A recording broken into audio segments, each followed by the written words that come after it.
I hope everybody's doing okay. This is Slaves of Satan, part 44. In this part, we're going to be looking at what started to happen after part 42 with George Van Tassel and the Astar Command, and what was happening while that was going on, and before, and a little bit after as well. And I usually don't give any warnings on these videos, even though some can be disturbing as it is. Some things on this one, I feel people might feel somewhat disturbed about. So I would personally recommend that if you're not used to very evil things spiritually, to consider skipping this if you're sensitive to stuff like that, because the last thing I want to do is put someone in a panic attack or something. But in general, I would pray before watching this, just how I always try to remember to pray before I present these. And the reason why this needs to be brought to the light is not only because it continues to add more and more proof to my claims, it's also somebody that people don't really know that it exists, and it's a perfect example of how these people just blend into society so easy. Usually anyone that I talk to does not know who Kenneth Grant is, and when I show them who he is, they seem very surprised of how normal he looks. Now, at the beginning of the mania over this spacecraft stuff, after the Babylon working rituals,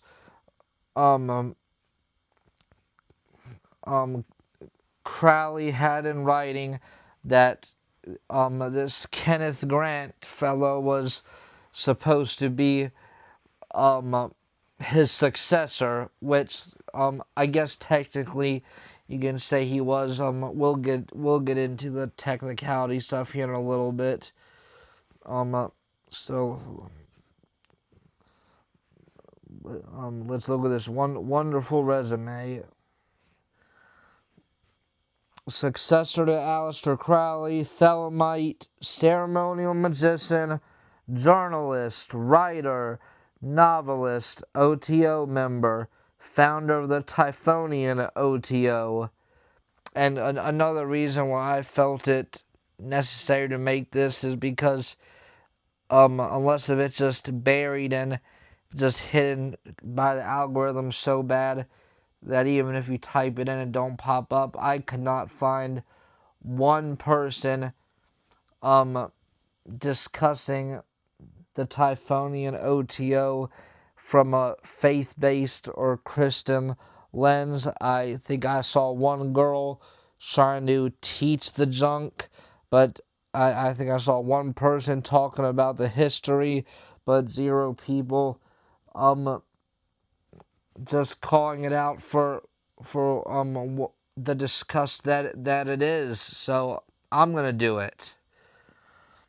So like I said, founder of the Typhonian O.T.O. Now the Typhonian O.T.O. is a little bit different, but I'll get to that in great detail further along. 1 second, please.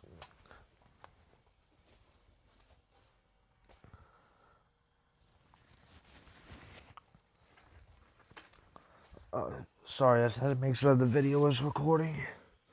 Everything's good. Secretary to Aleister Crowley, founder of the New Isis Lodge, appointed head of the O.T.O. by Karl Germer, and a friend of Austin Osman Speyer, a member of the Gnostic Catholic Church, and a member of the AA, which is the Astrum Argentum. Now, what's a little bit different about this is he brought in extraterrestrials into the O.T.O. And something that he was a very big believer in was meditating to the pictures of Lam. And I don't know if it's still around, but for a while there's a cult dedicated to Lam. I'm not even gonna tell you what they did or how they did it or how it worked or if it worked. I don't want that on my consciousness. But he was involved in that. And in general, he was obsessed with these extraterrestrials. So during these O.T.O rituals, he would find ways to try to invoke them. Now, I've talked about the Lovecraftian beings before. I did a whole episode on Lovecraft quite a while back. And I've spoken of how there's these very heavy parallels of the Golden Dawn secret chiefs and how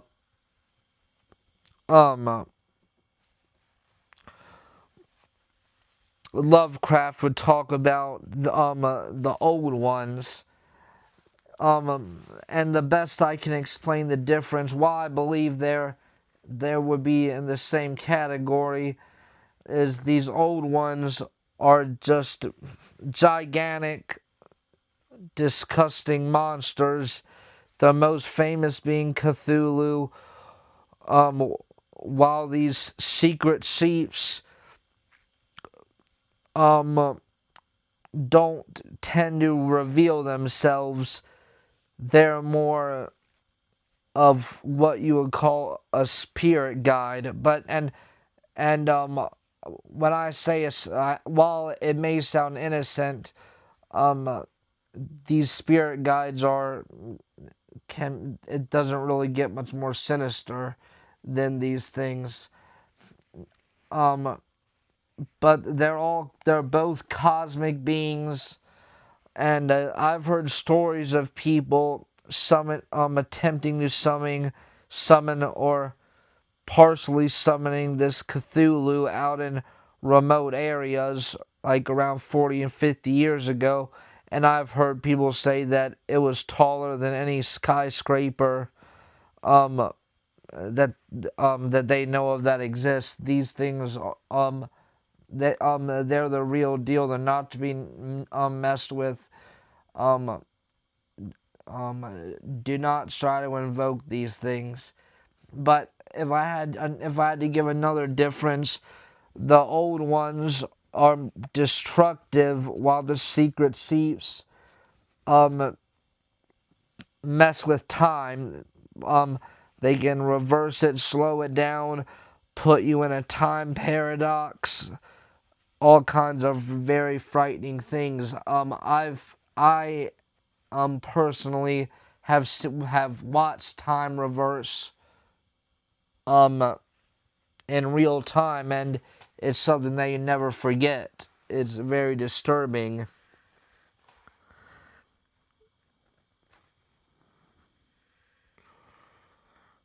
Now, like I said, believe in Lovecraftian beings to be real as the secret chiefs, and the old ones to be the same thing. Now, he was expelled from the O.T.O in 1955 because it just got too crazy even for them. I guess it wouldn't have been too crazy for Crowley, but it was too much for these people. He was partially inspired by Ramana Maharshi, and his writings have been used by chaos magicians, which I would say is one of the main types of magic that the hierarchy and the people that have just out of nowhere obtained all this wealth, power, and influence are using and have been using. His works were also used in the Temple of Set which was Michael Aquino's cult, and also the Dragon Rogue. And he was, and same pattern as we see with everybody, except with him it's both. Inspired by Helena Blavatsky. Now, he worked for Crowley for free as his second secretary, his first being Israel Regardie, who I have not made a video about yet, but his day's coming too. So he had worked for him for free in exchange for magic teachings. Carl Germer introduced Grant to Wilfred Talbot Smith. And while you don't hear about his name being thrown around very often, Wilfred Talbot Smith was giving out a large amount of charters at the time, and because to start your own branch of the O.T.O, I imagine it's about the same as it was then, you need a charter, and he was handing them out just like in the early 1900s, I think late 1800s, John Yarker was handing them out like crazy.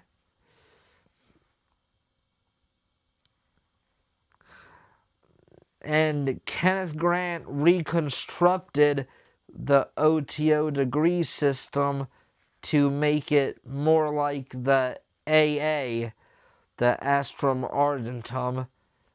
And from my research, the AA is much more dangerous, much more advanced black magic, and a lot harder to get in. Because I study where these things are located, or at least the city, if I can find it, who's the current leader, because we need to know our enemies. And out of curiosity, I was on the websites for a little bit, a while back, and it seems like it doesn't really seem too hard to apply for the O.T.O. You can pretty much just email your information and see if I guess they'll decide if they want to go any further. But if you want to attempt to get into the AA, you have to write a physical letter to some address over in England. And people don't want to accept it, but there's very, very powerful black magicians attempting to alter reality as I speak every day. And unfortunately, they're very, very good at it. And they have more resources than ever.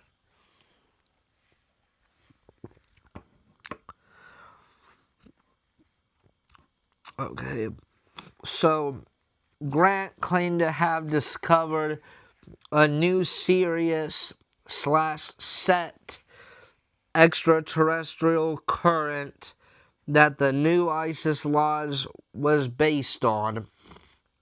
So you're getting into constellations and astronomy at that point. Grant claimed that the energy of the god Nuit was coming down from another planet. Now, Nuit is one of the gods mentioned in the Book of the Law that Crowley channeled, but in general, she's a very, very, very ancient Egyptian god. Like on the Stele of Revealing, on the top you see that blue looking naked woman like covering the skies. I believe that's also an esoteric showing of the firmament, but but this is nothing new. This is nothing to play around with. Like, you see all these, if you've watched all these, you see all these people devote their life to this stuff, and while most of them won't be as bold as Crowley and say it directly, their goal is to wipe out the opposing side, which is the Christians. And also, while I'm on the topic of this new eat, I just want to throw out there that another way to say New Eat's name is Nut. And you have all these teenagers for the past 10, 15 years that love to talk about sex, and they have all these sex slangs.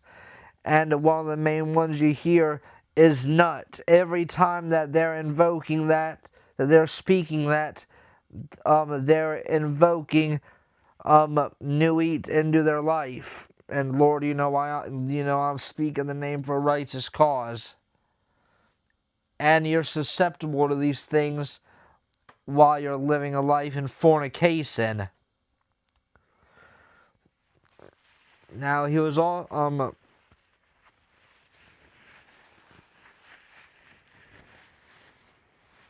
he was also a follower of Lord Kusuma Haranath.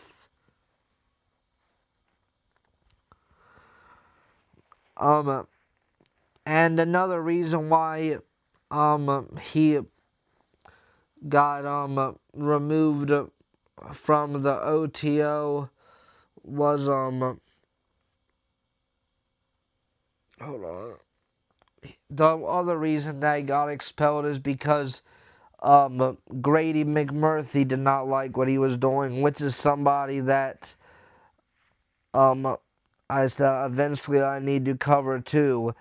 He plays an important role because in 1946, Aleister Crowley wrote a letter to this man claiming that a moon child will be born. And there's theories about who that is, but I'm not getting into theories because I don't do that on here. I do facts, or if there's enough hard evidence, I will talk about it.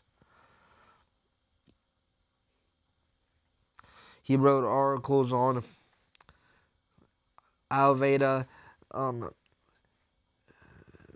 Vedanta in 1969. Grant co-edited the Confessions of Aleister Crowley. Grant edited Crowley's re-releases. The Magical Record of the Beast 666, 1972 Diary of a Drug Fiend, 1972 Moonchild, 1973 Magic,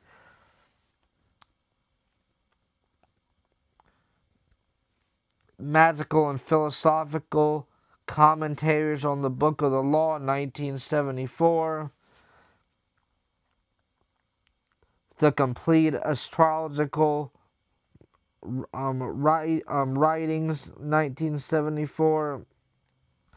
Grant was also trained by Austin Osman Spare, and while Austin Osman Spare did not create the term chaos magic, he did lay the fundamentals out for it. And I plead with you that none of you ever attempt this, but it's all about.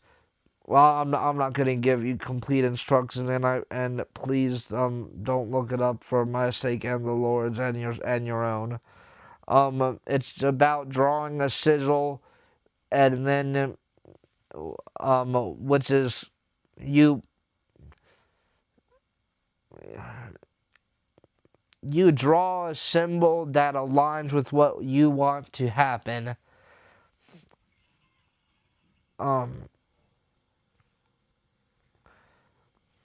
Then you put your energy into it, and I don't think I should really go any further than that because it's a very, very dangerous thing to get wrapped up into, especially if you see results. But I would say that's one of the main ones people are messing with these days. In 1972, Grant starred the Typhonian trilogy, The Magical Revival. 1972, Aleister Crowley and the Hidden God. That was put out in 1974. Cult of Shadows was put out in 1975. He also studied voodoo. He also created the term Zoakia cultus, which was what Austin Osman's pair used used on a lot of his work. It was like the certain magical word that he used, because while I don't believe the Christian thing to do is manifesting. I don't believe in that, but words do have a lot of power, and can something be manifested? Absolutely can. But just because we can doesn't mean that we should.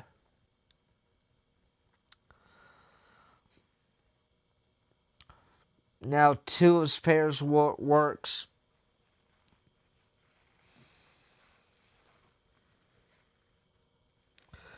The Anathema of Zeus, 1973, and the Book of Pleasure in 1975. Now, they're very just disgusting, violent type of sex, animalistic, gory art books.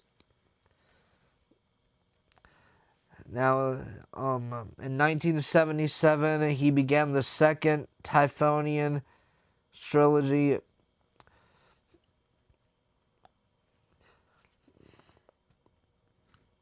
He spoke of a dark, dense realm called Universe B and the Tunnels of Set. Now, if things about doing sexual things to kids or very evil, sick stuff bothers you, I would maybe skip 2 or 3 minutes ahead. But he's trying to make it sound different because he knows that most people won't know what it is. So something that Crowley and his top followers do, and they still do it to this day, is something called trans-Yugothian magic.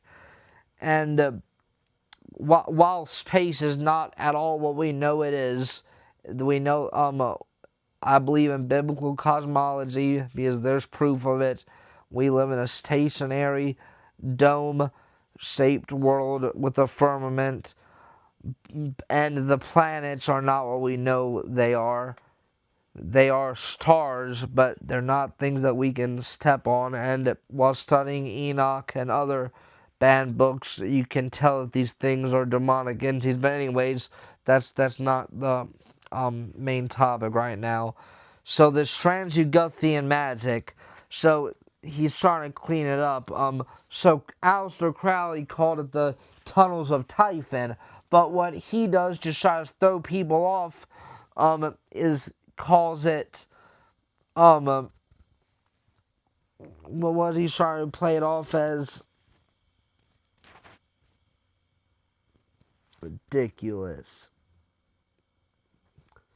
Yeah, he tries to just change the naming and call it the Tunnels of Set, which is just as bad, because Set is the Egyptian name for Satan. Michael Aquino, I think in the 70s, went to the exact same location that I think Hitler did one of his main rituals at, or Crowley, or maybe both, I believe. and he claimed that he met the same being named Awas, and that he basically controlled him to write the book of coming forth by night.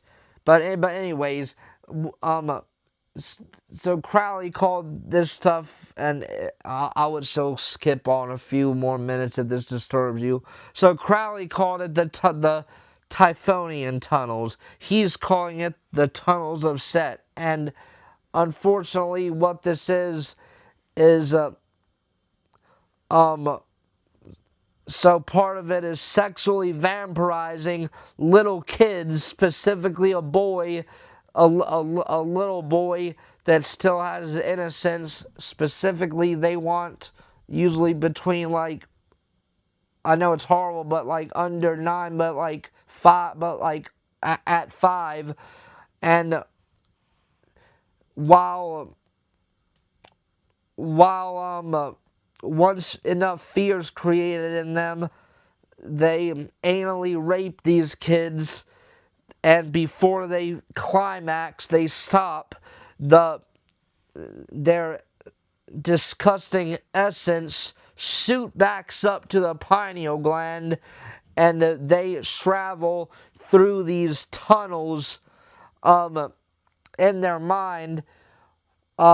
And when he calls this thing was it universe B,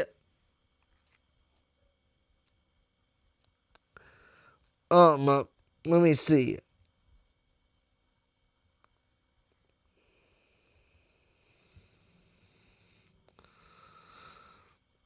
So when he says universe B, he's speaking of places beyond Pluto, because they believe that if they can get far enough away, they believe that there's the more powerful, more dangerous gods than Jehovah, and that they can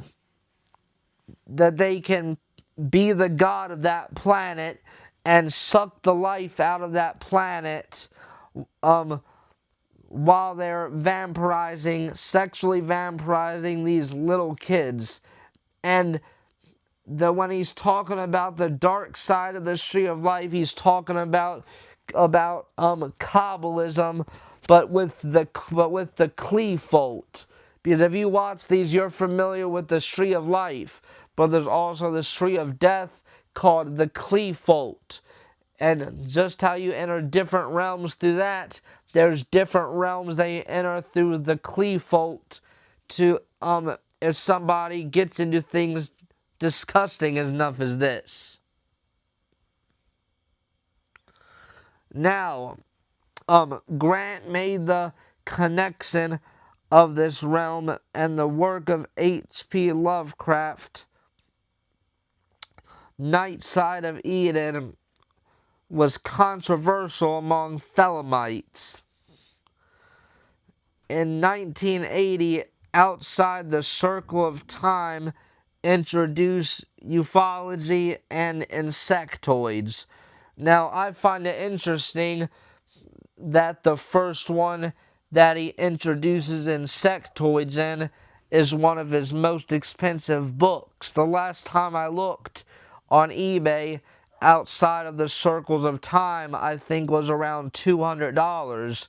It might even be more now. And while I do not recommend buying these books or obtaining them unless if you really feel like you're spiritually mature and there's a mission that God has sent you on to expose this stuff, I don't recommend buying it. And unless you plan on doing this, I don't even recommend reading it. But I believe it's expensive because it does expose that these people know about the insectoids. Because most people believe in the grays, most people believe in the whites, about 4% believe in the draconians, but you almost never hear about the insectoids. And instead of being in the sky, they're very underground, and they're very gross. They have the body of a human, and the face of an ant. A good example would, well, a decent example would be the Egyptian god Kepra, except these things kind of have the face of an ant instead of the scarab beetle. They're very, very, very, very deep underground. They take you just like the UFO takes you. They take you down, and they do all these experiments on you. They try to impregnate you with an abomination, and then they give you amnesia, then usually send you back up. And typically people don't remember unless if God reveals the memories or if they go to a hypnotist. Not that I recommend a hypnotist. And there's also more than just the draconians. Some can look like a leopard, some can look like an owl, some can look like a bear, but it's mostly the draconians that look like lizards.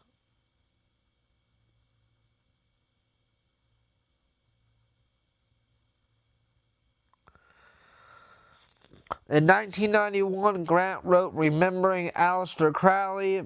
In 1992, Grant published Hecate's Fountain. In 1994, Grant published Outer Gateways with reference to Crowley. Spare Lovecraft developed clairvoyance in 1997.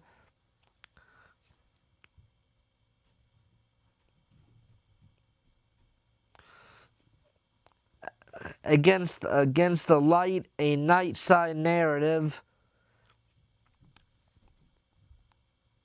That was in 1997. In 1998, he wrote Zeus Speaks, Encounters with Austin Osman Spare. 1999, The Mauve Zone. 2000, Snake Wand. 2000, The Darker Strain. 2003, the ninth,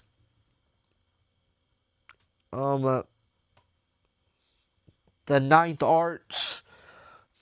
Also in 2003, Book of the Spider.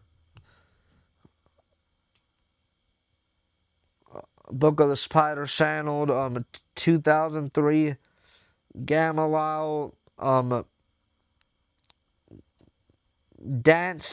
Dual Dance, which was about a vampire sex cult.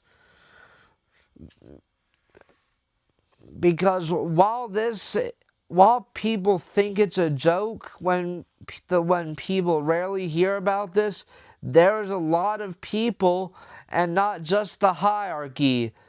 There is a lot of regular people that's legitimately practicing vampirism, and they're regular people working 9-to-5 jobs, usually in somewhat of a respectful walk of life. But getting in these groups, the further someone advances, it gets to a point where you got a fork in the road, where you gotta pick one path, and most people pick a vampire. But it's not cool and romantic like Hollywood seems. It's a life of utter misery.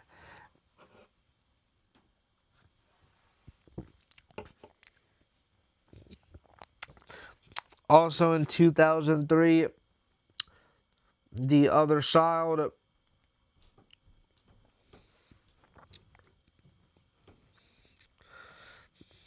Then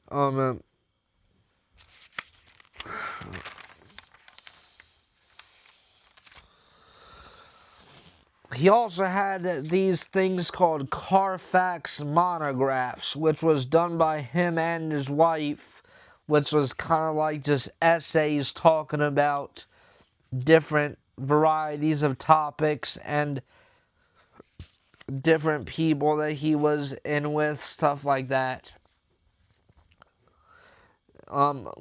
Grant promoted typhonian and draconian magic. He said Thelema was a small part of a bigger system.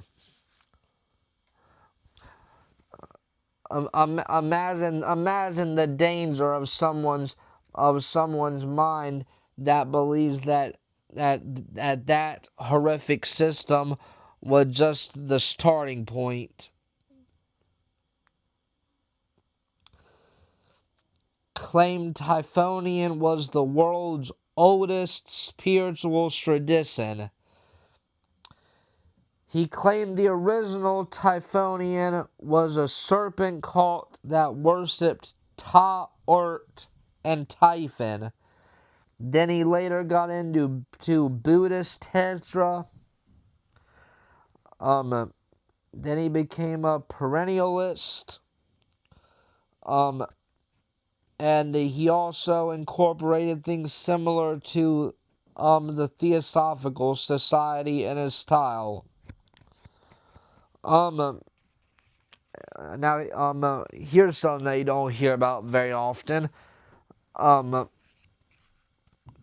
In his magic, he spoke about sexual dimorphism, which in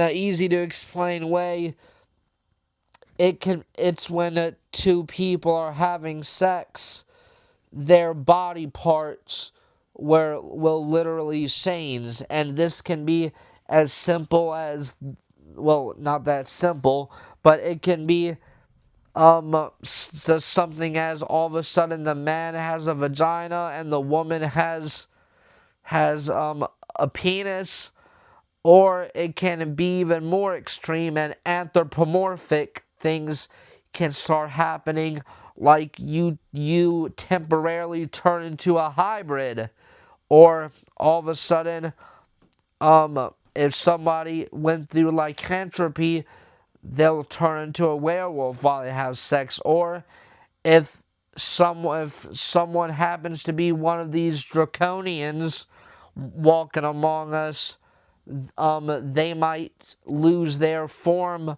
of a regular person and turn into one of these horrible lizards, or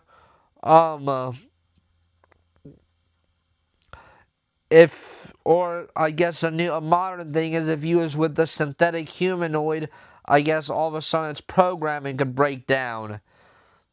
But this is very, very evil, horrible stuff, and people need to be aware about this. I know it's hard to listen to, it's hard to study, it's hard to reiterate like this, but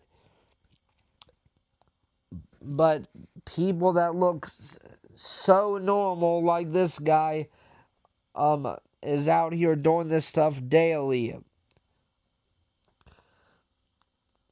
Now, he taught that the secret to sex magic was menstrual blood.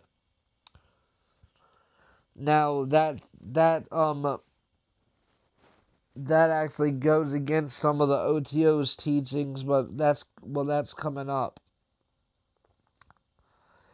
Now, something that you'll notice not only in these very evil cults, but in false religions such as like Seventh-day Adventist, the Foursquare, or stuff like mediumship, women are usually the people leading this stuff, and that's a clear sign to stay away from it, because there's reasons why God established that the man was supposed to be the one in charge.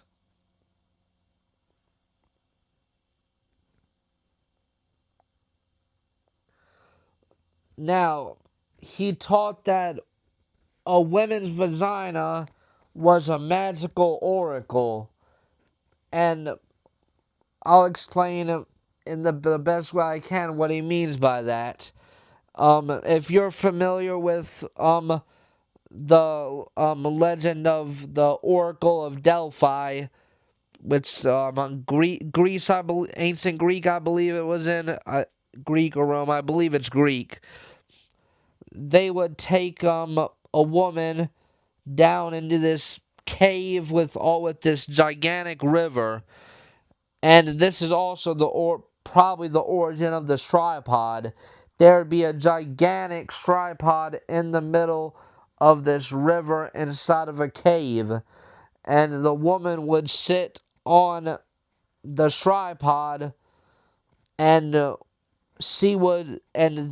these people worshipped a serpent named Python. That's how we get the name Python, because that's the name they gave to the serpent that they worshipped. The serpent would possess the girl on the tripod. She would become the oracle. Then she would give the people the message.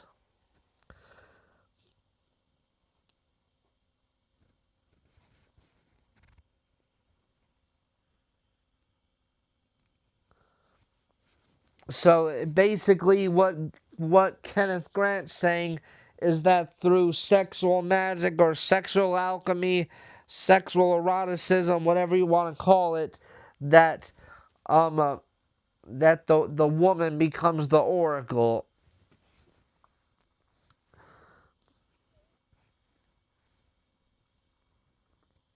Now there is a dispute because in the O.T.O, when you reach the 11th degree, which other than being the leader of the lodge and the leader of multiple branches, which aleister Crowley was the leader of the O.T.O. 11th degree O.T.O required anal sex, and from my understanding, it still does, which is sodomy, which is what this this damn sicko wanted to spread across the world, and unfortunately, it did. Did you know that did you know that it used to be illegal to even have oral sex, because people back then knew that it corrupted the soul. Now anal is even worse, but either way is sodomy. Now, anyways, Kenneth Grant taught that instead of anal, it's been vaginal instead. Grant taught the realm of true will was the Mauve zone, and that it could be reached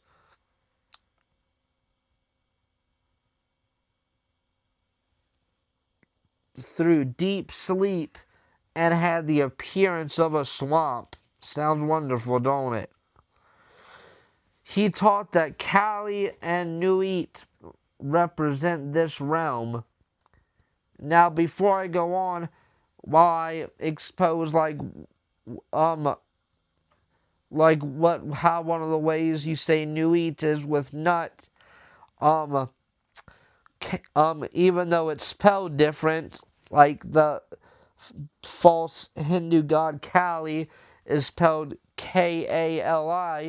I'm fully convinced that that's how we got California. And you can go on and on and on and on with these names. Now, this is important too. Kenneth Grant was also around Gerald Gardner regularly. Now, I did a very long video of Gerald Gardner quite a while ago, who is the creator of Wicca. But in case you didn't watch it, one of the main takeaways from it is that he did not write the Book of Shadows. He paid Aleister Crowley a very big sum of money to write that Book of Shadows. And all it is just a more acceptable version of Thelema. Instead of do what thou wilt, it's do what thou, well, instead of do what thou wilt shall be the whole of the law, it's do what thou wilt, but harm none. It was just a way to try to make witchcraft more acceptable, and that's when the Wicca thing started. This book right here, I would say, is might be the best book on Wicca out there. Wicca, Satan's Little White Lie, and it's wrote by someone that reformed and became a born again Christian that got out of all that stuff. It's a wonderful book. I would always recommend it.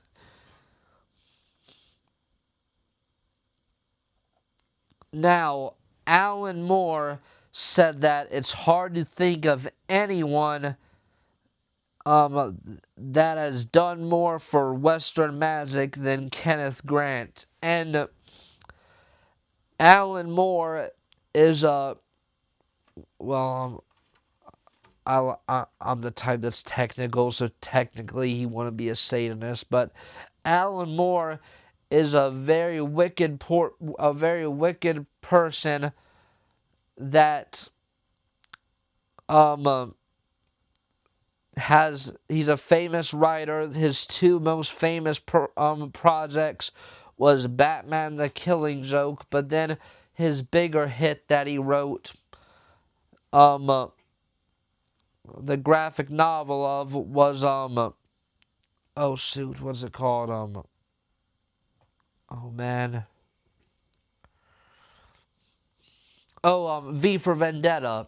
So they tricked the audience because, now I never watched the movie, don't plan to, but in a documentary called Hollywood's War on God, which is by the same person that did They Sold Their Souls for Rock and Roll, it shows how they took away the key parts that would have exposed the movie for what it is. Because when you look at the comics, it's all based off Crowley and his philosophy. V constantly says, "Do what thou wilt." There's a Gnostic baptism. The girl is supposed to represent Eve from the Bible. It's a disgusting satanic film. And the main character, whether you want to believe it or not, is based off of Aleister Crowley. Now, this Alan Moore guy, he had a dream and a desire to be a great writer when he was growing up. Now, I believe there is a limit on what the basic human mind can come up with. And there's reasons why the Lord put those limits on us. But Alan Moore realized that when he was 12, the only way to become successful in writing was to use Crowley's system of magic. And he basically said that he didn't even know really who he was for about a year because it had such a big effect on him. But you can tell that he doesn't regret it, because he's probably, if he's even savable, he's probably just developed such a hatred for the Lord, unfortunately. And the reason I said I'm not going to call him a Satanist is because instead of directly worshiping Satan, he worships a serpent called Glycon.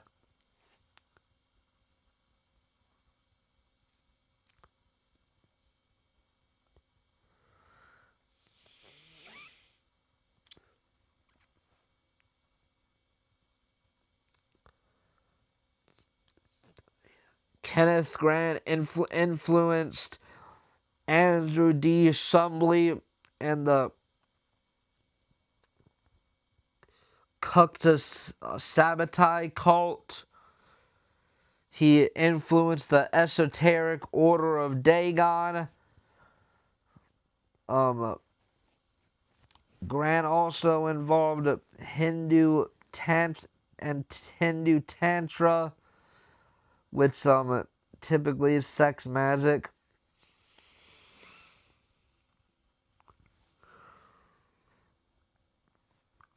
He also incorporated Yazidism, which is a very strange Middle Eastern religion. It blends Islam, Zoroastrianism, Christianity, and various pagan cults into just a big hodgepodge of nothingness.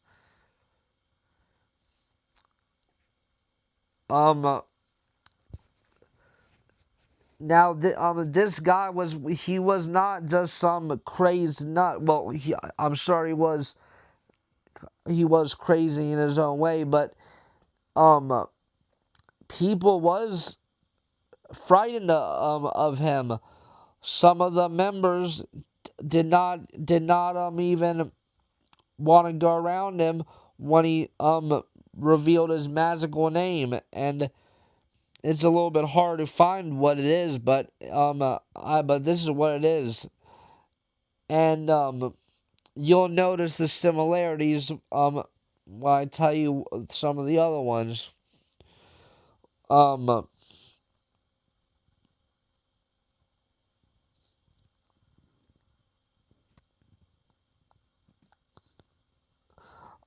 So when Zach Parson and L. Ron Hubbard did those Babylon working rituals, I can't think of the name right now, but I'll put the image up during editing. They all went by freight or something when they were doing the rituals. And Kenneth Grant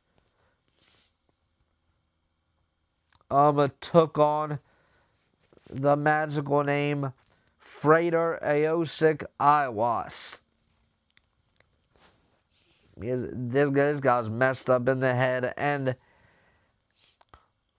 this is the last thing that I got. Now, there's been many times that I've spoke of these horrible people that are in the Gnostic Catholic Church, and what they do when they do this Gnostic Mass, how they do horrible things with the wafers, like sticking it in women's vaginas. They make it with feces, throw up, semen, menstrual blood. And they do horrible things like stomp on it and believe they're torturing Christ, even though they're not. And they drink pure blood instead of wine. But this guy took it even stranger, and he had an alien Gnostic Catholic Mass. So while there's still all this wicked nonsense going on with the wafers and stuff, he's also trying to contact things like random saucers, the Astar Command, the Secret Chiefs, the Lovecraftian Old Ones, and while he lived in a time when there was not all this different ways of monitoring people, we don't really know how successful he got in this stuff, or if he ever summoned any of this stuff into the world, but it would not surprise me. And I think that there's still a gigantic amount um of these very high level ceremonial black magicians out there, but they want people to be confused so they're not showing them to the public anymore. And hopefully I can keep up the pace of getting videos out quicker again. I really feel the need to. And while these videos do get very, very just evil when describing exactly what's going on with these people, if you're watching them in order and listening to them, it's impossible not to see the connection, and it's already far, far, far, far, far beyond the possibility of just happening by chance. And I'll be continuing with another figure next time. May the Lord bless you.